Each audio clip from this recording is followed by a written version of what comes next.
सेवा करने का अवसर मिला। सभी लोग जानते हैं नर्मदा तट में सेवा की, नर्मदा मैया सेवा की, विभिन्न प्रदेश सेवा की।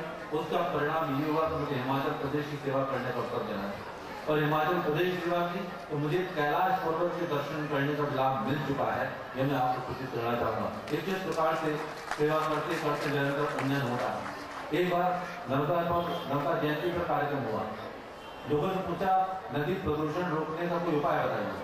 हमें एक सूत्र है, इस नदी में हम वो चीज न डालें जो हम खुद नहीं खा सकते हैं। जो चीज हम नहीं खा सकते हैं उसको हम नदी में नहीं डालें। नदी अपने आप हमें स्वच्छ हो जाएगी। पर्यावरण को बचाने के लिए भी हमें वो नियम बनाने पड़ेंगे कि पर्यावरण को शुद्ध करने के लिए वो सारी चीजें जो हम पर लागू नहीं होती हैं पर्यावरण के साथ न करें। ये दृष्टि यदि विकसित हो जाती है तो आप पाएंगे पर्यावरण स्वयं सुरक्षित होने लगेगा।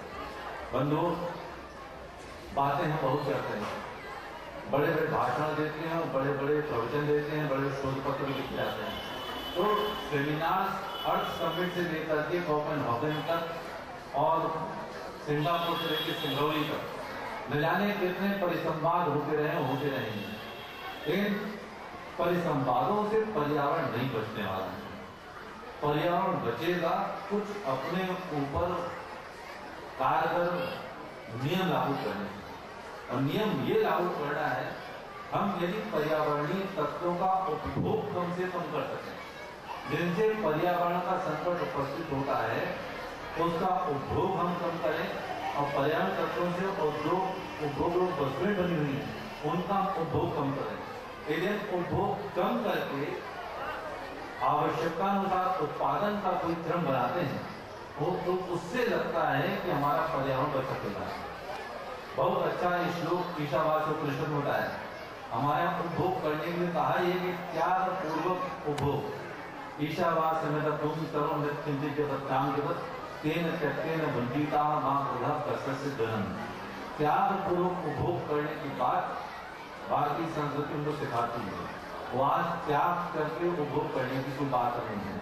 हम अधिक से अधिक उपभोग करना चाहते हैं, अधिक से अधिक उपभोग करना चाहते हैं, कम समय उपभोग करना चाहते हैं, दिखाने के लिए उपभोग करना चाहते हैं, आवश्यकता से रहित हम उपभोग करना चाहते हैं।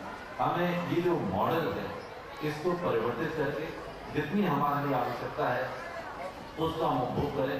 हमारे पास में गीता की दृष्टि है, हमारे पास में गांधी की दृष्टि है, उसने हमारे पास दीनदयाल जी की दृष्टि है। ये सारी दृष्टि हमारे पास में आवश्यकता इस बात की है हमारी जो जीवन शैली है, हमारी जो जीवन शैली जो हमने बना रखी है, जो अर्थ उपभोगवादी जीवन शैली है, उसको संशोधित करके एक ऐसी शैली हम बनाएं जिसमें कि सबका कल्याण हो सके, जिसमें कि सबका भला हो सके।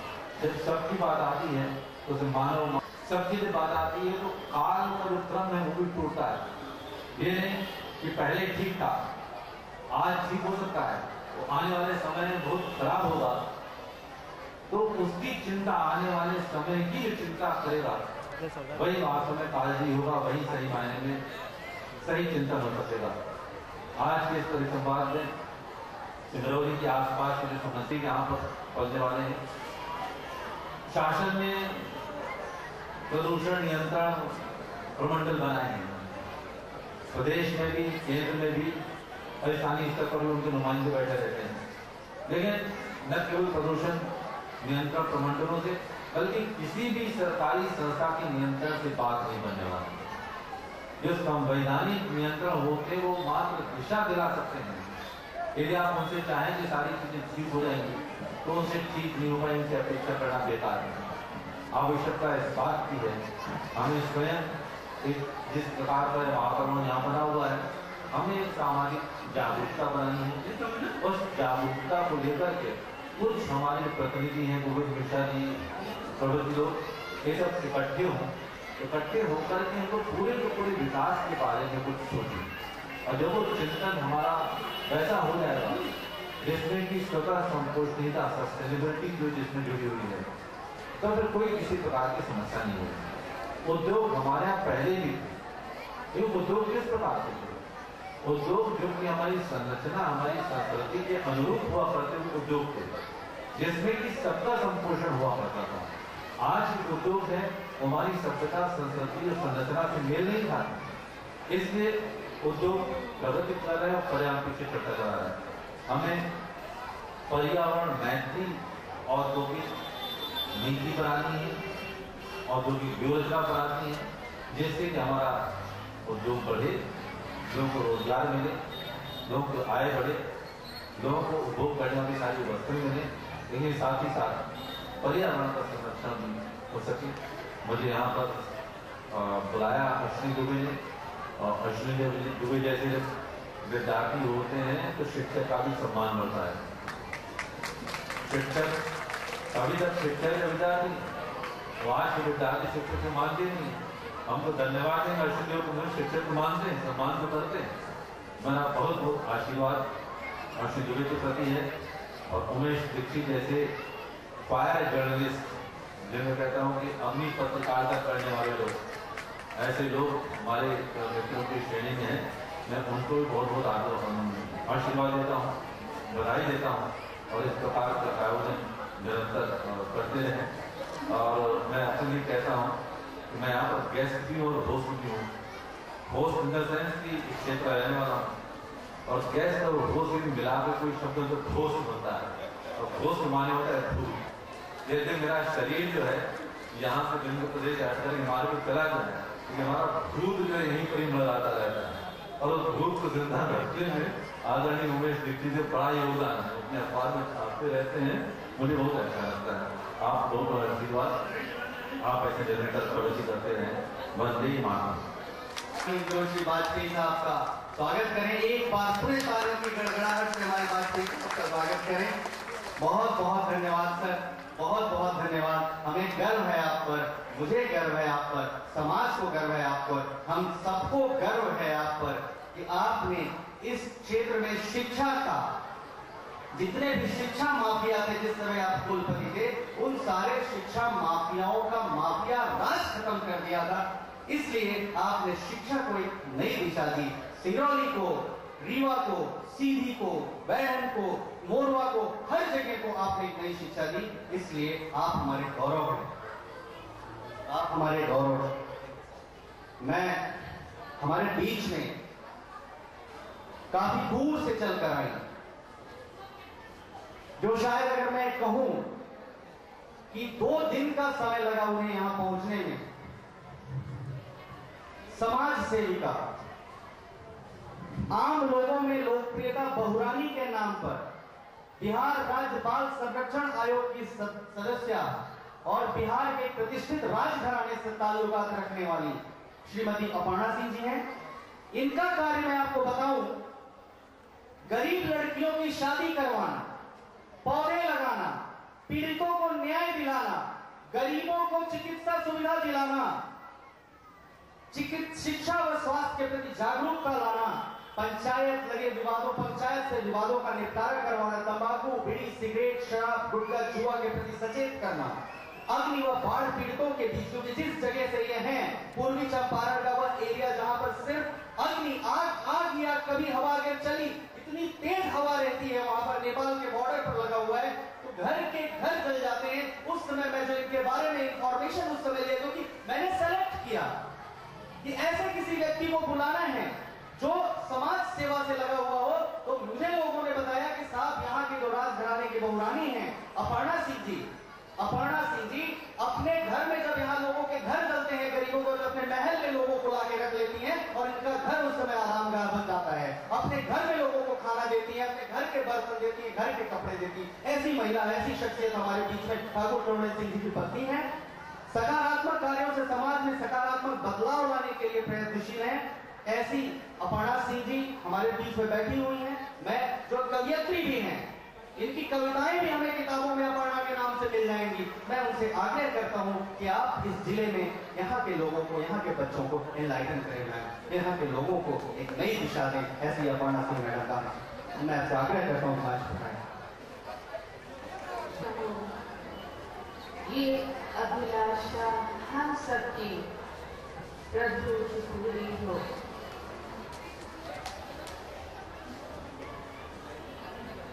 माननीय आप सबको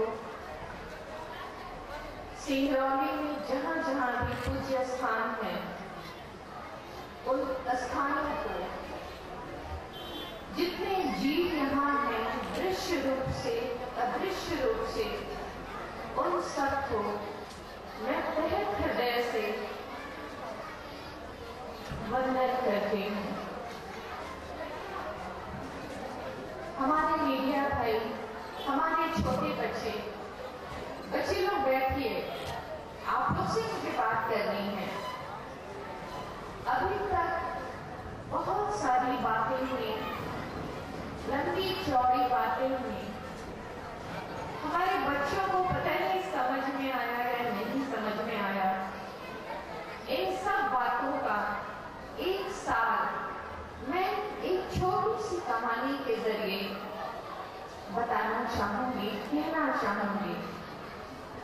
और कुछ मुझे अगर आता भी है तो समझिए कि मैं नहीं कहना।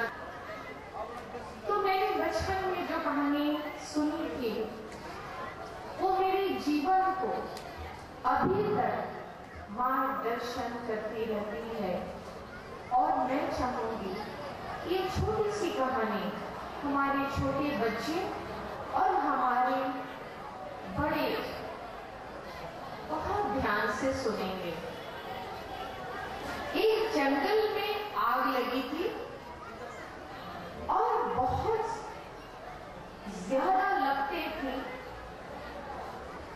किसी के वश में नहीं था कि उस आग को बुझाए। गांव में शोर मच रहा था। सब जिसके जो समझ में आ रहा था वो इंतजाम कर रहे थे। कोई बालू फेंक रहा था, कोई पानी फेंक रहा था। इतने में एक छोटी सी गौरैया चिड़िया अक्सर जाना जाता होगा। एक छोटी चिड़िया वही नाली के पानी से पानी उठा के और उड़ के जाके दूर से आग में डाल दे रही थी। कुछ लोग थे, बच्चे थे जो गहराई से नहीं सोचते। वो हंसने लगे, ये देखो ये आग बुझा रही है, इनके बुझाने से सारा जंगल बुझ जाएगा। उस चिड़िया ने थोड़ी देर सोचा और एक बहुत प्यारा सा उत्तर दिया। उसने कहा, आज आप सब हमारे ऊपर हंस रहे हैं, लेकिन जब कल इतिहास लिखा जाएगा कि इस जंगल में भीषण आग लगी थी, तो उस दिन मेरा नाम आग जलाने वालों में से नहीं, आग बुझाने वालों में से लिखा जाएगा। हम इस धरती पर आते हैं और जब तक रहते हैं और जब जाते हैं, हम प्रकृति माता के ऋणी हैं। लेकिन ये कितने आश्चर्य की बात है कि हम एक वृक्ष नहीं लगाते, विशेषकर व्यवसायिक समाज। अगर यहाँ पे कोई व्यवसायिक बंधु बैठे हो, बचपन से अभी तक आप देखिए कि आपका रूटीन है माल लाना, बेचना और बैंक बैलेंस करना। आपके दिमाग में कभी नहीं हुआ कि सबसे ज्यादा प्रदूषण के शिकार आप खुद होते हैं। हम लोग तो कभी बाजार में गए, प्रदूषण से सामना हुआ, लेकिन आपकी मजबूरी है 24 घंटे दिन भर आपको उस धूल का सामना करना है, उस सांस को अपने अंदर लेना है, क्योंकि आपकी मजबूरी है। आप दुकान पे बैठे हो। अभी तक मैं बिहार के सारे जिलों में घूमी और हमारे माननीय मुख्यमंत्री जी बिहार में काफी कुछ वृक्ष लगवा रहे हैं, लेकिन मैं व्यवसायिकों में जा जाके और हर बाजार में जो बाजार है उस पर वृक्ष लगवाने का प्रयत्न खुद कर रही हूँ। अश्वनी जी को मैंने देखा और जब मैं पहली बार मिली, मुझे लगा कि ठीक अच्छा काम करने वाले हैं, जागरूक हैं, लेकिन जब यहाँ आए तो अंग्रेजी में एक कहावत है, वन मैन आर्मी। तो वो कहावत एक आदमी एक फौज के बराबर हो, मुझे प्रत्यक्ष रूप से दिखाई दे रहा है। और ये हम हर आदमी वन मैन आर्मी हो सकते हैं। सिर्फ हमें खुद से पूछना है कि हम जहाँ रहते हैं, जिस क्षेत्र में रहते हैं, वहाँ हम क्या दे रहे हैं। इस धरती पे हमको हस्ताक्षर करके जाना है। हम बिना हस्ताक्षर किए चले जाएंगे। हस्ताक्षर हम कैसे करेंगे? वृक्ष लगा के। हमें आशीर्वाद मिलता था कि अमर रहो।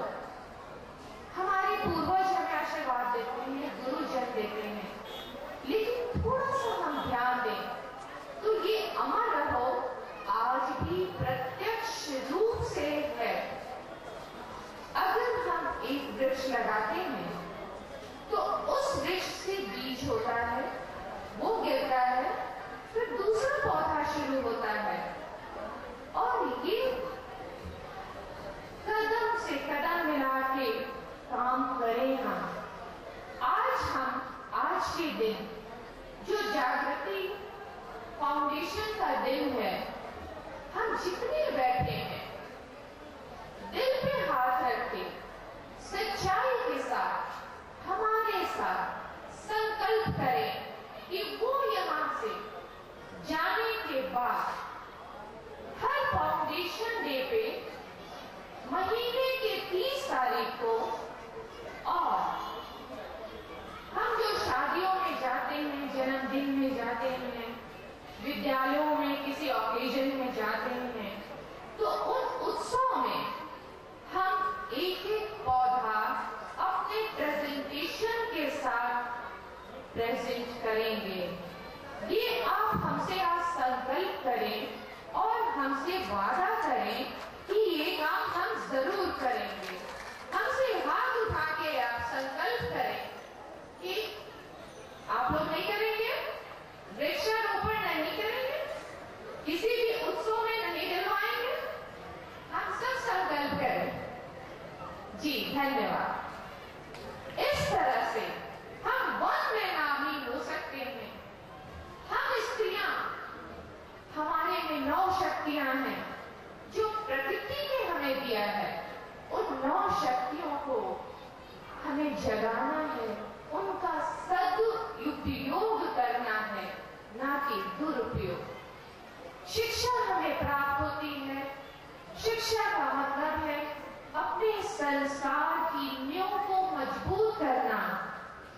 मैंने भी लखनऊ से अपनी पढ़ाई लिखाई की है, लेकिन मुझे अपनी संस्कृति, अपने समाज को संस्कृति में ढला देखने का एक अदिव्य सपना है। ये सपना आप लोग भी देखें। हम सपने ऐसे ना देखें जिनको देख के हमें नींद आ जाए। हम सपने ऐसे देखें जिनको पूरा किए बिना हमें नींद ना आए।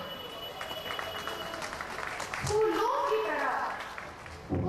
की तरह मुस्कुराओ बच्चों। सत्य कर्मों की खुशबू इस ब्रह्मांड में फैलाओ बच्चों। यही मेरी प्रार्थना है, यही मेरी वंदना है सृष्टि मां से। जय हिंद। लोगों का उत्साहवर्धन किया, उतनी दूर से चलकर आई। निश्चित तौर पर आप समाज सेविका हैं, आप लोगों के लिए काम कर रही हैं, समाज के लिए काम कर रही हैं। हम लोग आपको अपने बीच पे पाकर बहुत ही गौरवान्वित हैं। हमारे बीच में संतोष गुप्ता जी और सरस्वती शिशु मंदिर के प्राचार्य श्री वैकुंठ शाह जी भी बैठे हुए हैं, जिन्होंने बड़ा बहुत साथ दिया है इस कार्यक्रम को सफल बनाने में। इंदिरा स्थित के प्राचार्य श्री सुशील द्विवेदी जी बाहर हैं, आप भी अंदर आ जाए। मैं आपसे भी आग्रह कर रहा हूँ, आप लोग बाहर खड़े हैं और आप ही कॉज पार्टनर हैं। आप लोगों की वजह से ये कार्यक्रम बना हुआ है। धीरज द्विवेदी जी आप बाहर ना रहे। संतोष गुप्ता जी आप लोगों ने हमारा साथ दिया है, जिसकी वजह से मैं दिल्ली में बैठकर यहाँ पर इतना बड़ा कार्यक्रम कर सका। आदरणीय श्री गोविंद मिश्र जी, मैं क्या कहूँ इनके बारे में।